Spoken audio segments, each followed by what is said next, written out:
Assalamualaikum warahmatullahi wabarakatuh dan salam sejahtera. Baik, pada waktu ini saya akan menerangkan cara berpakaian untuk masuk ke dalam bengkel welding. Saya akan terangkan daripada cara berpakaian daripada atas kepala sampailah kepada bawah cara-cara seorang welder untuk masuk ke dalam bengkel welding. Okey, yang pertama adalah welding mask. Ini mesti kita pakai untuk melindungi kita punya kepala secara keseluruhan. Terus sekarang musim-musim COVID ni pula kita mesti ada mask ni mask yang menutup hidung dan juga mulut kita. Yang kedua adalah baju kita. Baju kita kalau boleh pakai baju yang lengan panjang dan juga kain cotton. Kita tak mau pakai baju-baju yang kain licin dan sebagainya. Yang ketiga adalah seluar kita. Kalau boleh seluar, biasanya kalau welder ni orang pakai kain jeans tapi kita untuk apa, kita pakai kain cotton dan yang bawa ke bawah ni adalah kita pakai safety boot yang depan ni adalah pakai bertutup dengan besi okey. Dan seterusnya adalah kita pakai sarung tangan kulit okey. Itu adalah secara keseluruhan kalau kita nak masuk bengkel welding alright. Okey, baik. Seterusnya saya akan menunjukkan bagaimana peralatan untuk mesin TIG. So apa maksud TIG? TIG adalah tungsten inert gas ataupun dalam bahasa apa dia dipanggil GTAW, gas tungsten arc welding. So dalam timpalan TIG ni, apa yang dia panggil tungsten ni, yang mana tungsten ni? Tungsten ni adalah elektrod ini. Okey, elektrod. Elektrod ini berada dalam mana? Elektrod ini berada dalam nozzle dia. Okey. Itu nozzle. So tungsten ni akan letak dalam nozzle ni. Okey, alright. Okey, dalam timpalan TIG ni kita akan pakai gas argon Tadi dalam MIG kita pakai karbon dioksida, yang sini kita pakai gas argon. Okey. Dan ini adalah peralatan yang ditunjukkan baik, seterusnya saya akan menunjukkan bagaimana cara kita nak mengasah mata tungsten ini. Tungsten ni kita perlu asahkan dia supaya tajam. Dan apabila kita menggunakan grinder ni, okey, so bila kita letak mata ni, kita kena letak di dalam kedudukan macam ni. Tungsten ni macam ni. Ni akan berpusing ke sini, okey. So kita kena asah dia macam ni. Sambil kita memusingkan kita punya tungsten ini, okey. Kita tak boleh asah macam ini. Nanti saya akan bagi tahu. Ini soalan saya yang keempat.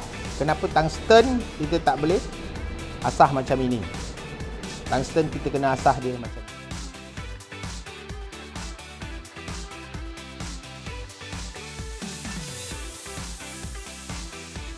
Mata tungsten ini tak boleh diasah dalam kedudukan yang macam ini. Tungsten kena asah dalam kedudukan yang begini. Baik. Supaya nanti saya bagi jawapan teruslah takut awak sebab nanti takut current kita tu kita nak current ini nanti supaya dia tertumpu ke hadapan.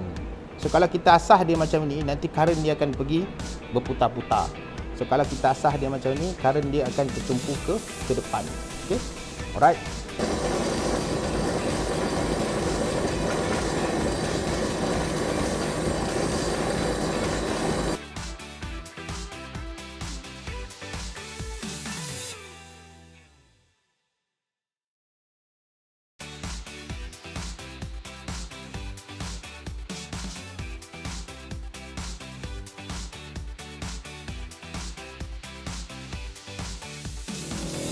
Mata tungsten tu lebih kurang beginilah.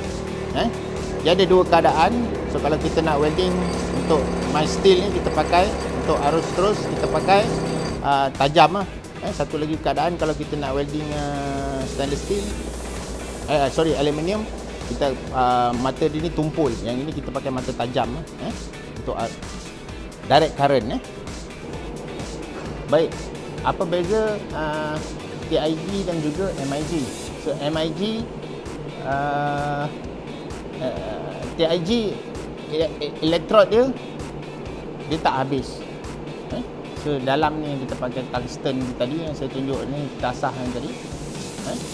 So kita akan pakai elektrod rod penambah. So rod penambah ni adalah bahan yang sama yang kita nak gunakan pada material yang kita nak welding. So kalau kita pakai mild steel, seharusnya elektrod ni kita pakai juga mild steel lah. Okey. So bahan yang sama yang terdiri daripada bahan yang kita nak apa tu.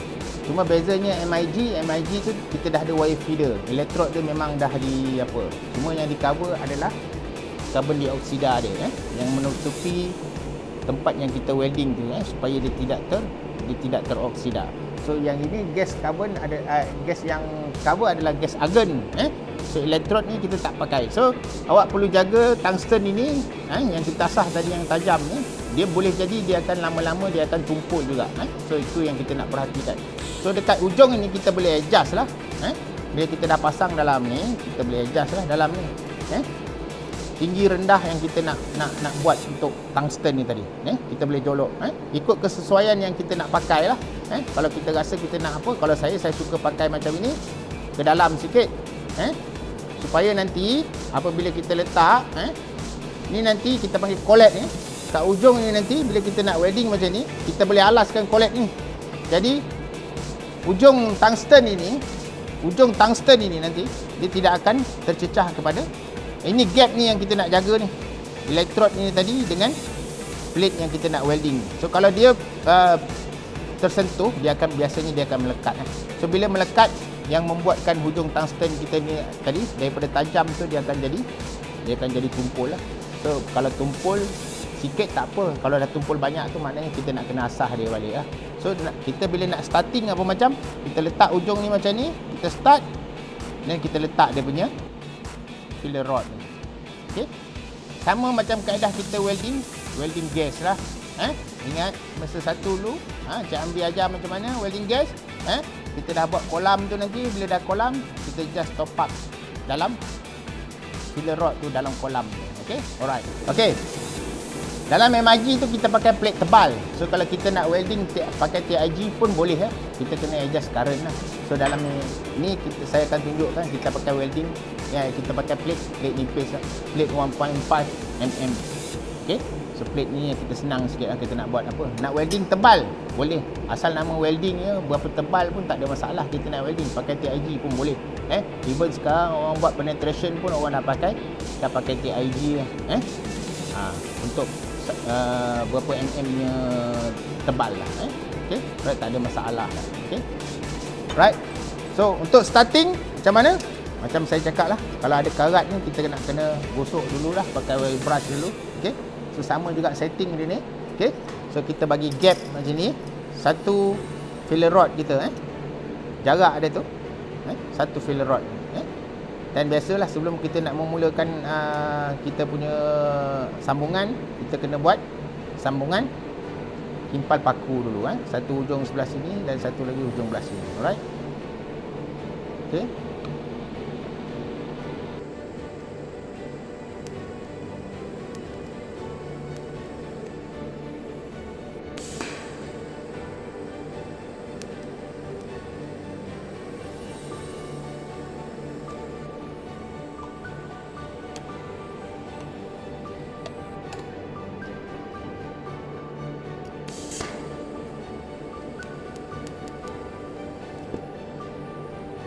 Hujung sana. So bila kita nak mengimpal, pastikan bawah dia ni jangan tertutup. Sama macam welding gas dulu pernah saya bagi tahu. Biar bawah dia ni open, tempat yang kita nak welding bawah dia ni open. Nampak? Sini kedudukan ini bawah ni biar open ni. Jangan kita terletak dia dalam keadaan tertutup supaya bagi pengaliran. Okey, macam mana kita nak welding? Sama juga kaedah dia mana-mana bang Ini 90 darjah, ini 90 darjah, ini 70 ke 80 darjah. Ikut masing-masing lah punya skill. Ada orang dia nak letak yang ini, nampak ni. Ada orang dia nak letak atas ni supaya kita pegang ni tak apa. Ada orang dia letak atas ni, dia letak tangan. Semua yang istimewanya welding TIG ni bang, kita boleh buat dalam keadaan duduk. Dan welding TIG ni adalah welding yang paling bersih sekali lah. Awak nak pakai tie pun boleh welding, tak ada masalah. Kalau awak tak biasa panas kan. Okay? Kalau biasa panas, boleh pakai tie. Dia tak ada, dia spatter dia tak berterabur macam welding-welding yang lain. Okay? Alright. So saya akan tunjukkan welding ni terus. Saya akan tunjukkan welding kosong dulu.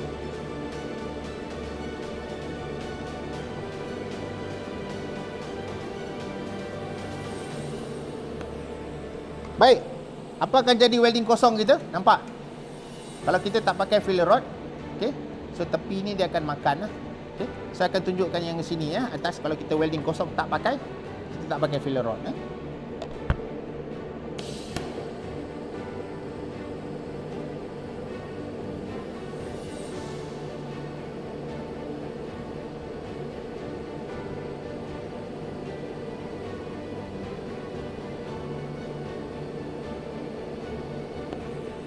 Tak pakai filler rod.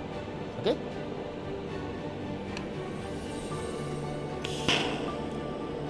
Ini saya pakai filler rod. Filler rod ni just letak bang dalam kolam yang kita hasilkan. Just top up aja.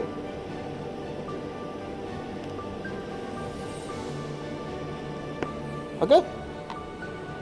So boleh tengok ah. Ini dia akan jadi kolam saja. So ini bila kita dia dah tambah filler rod, okey. Dia nampak sikit dah, berkilat sikit dah. Okey, welding kita. Alright.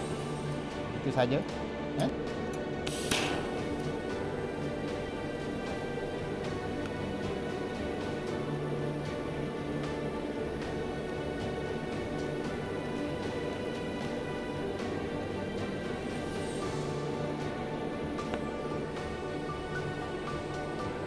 Okey? So jumpa. Bila kita buat welding ni bocor, apa kita nak buat? Baik. Jangan takut.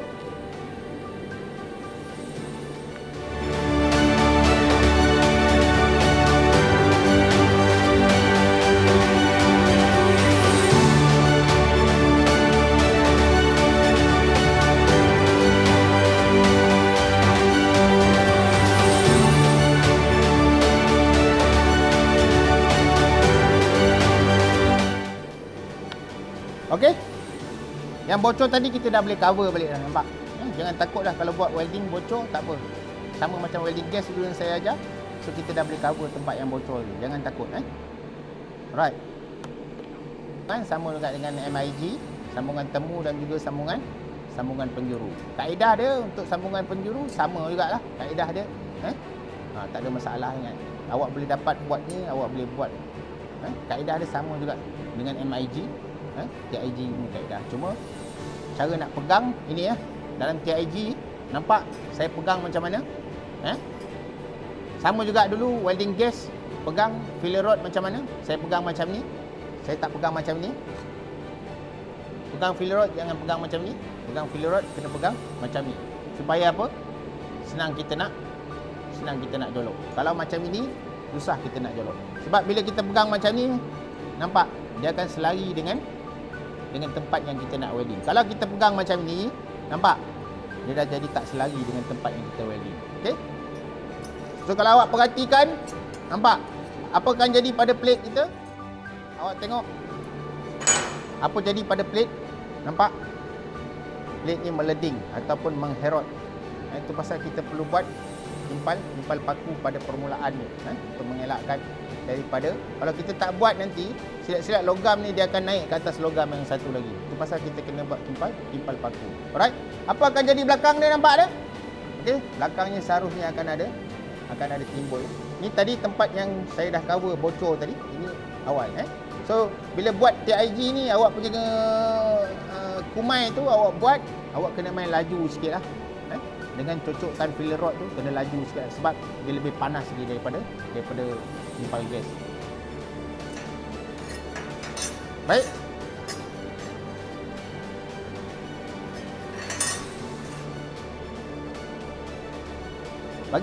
Bagi kimpalan sambungan penjuru ni ada dua kaedah. Awak boleh pakai filler rod dan juga awak boleh tak pakai filler rod.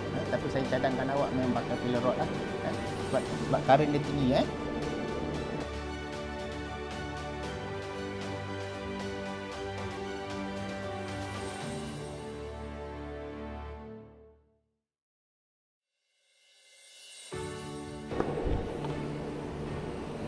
Okey? Ni, alright. Hasil dia bagi sambungan penjuru TIG.